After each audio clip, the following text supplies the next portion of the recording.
നാട്ടുകൾ വിഷന്റെ news at 7 വാർത്തകളിലേക്ക് ഏവർക്കും സ്വാഗതം. വാർത്തകൾ ചുരുക്കത്തിൽ. കൂടുതൽ വാർത്തകൾക്കായി നാട്ടുകൾ വിഷൻ ചാനൽ സബ്സ്ക്രൈബ് ചെയ്യൂ. കനത്ത മഴയിൽ റോഡ് തകർന്ന് ഗതാഗതം ദുരിതത്തിലായി. കോട്ടപ്പുറം കുണ്ടുർക്കുന്ന് റോഡിലാണ് റോഡ് തകർന്നത്. വാർത്ത വിശദമായി. തച്ചനാട്ടുകര പഞ്ചായത്തിനെയും കരിമ്പുഴ പഞ്ചായത്തിനെയും ബന്ധിപ്പിക്കുന്ന കോട്ടപ്പുറം കുണ്ടുർക്കുന്ന് റോഡ് മഴയിൽ തകർന്ന് ഗതാഗതം ദുസ്സഹമായി.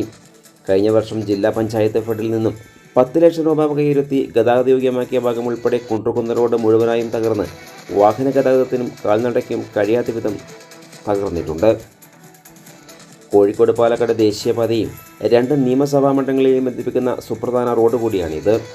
രാവിലെ നിരവധി സ്കൂൾ ബസ്സുകൾ ഇതുവഴി കടന്നുപോകുന്നുണ്ട്. കുണ്ടൂർക്കുന്നിലേക്കുള്ള ക്രഷർ യൂണിറ്റിലേക്ക് ഇതുവഴി കൂറ്റൻ ടോറസുകളാണ് നിത്യേന കടന്നുപോകുന്നത്.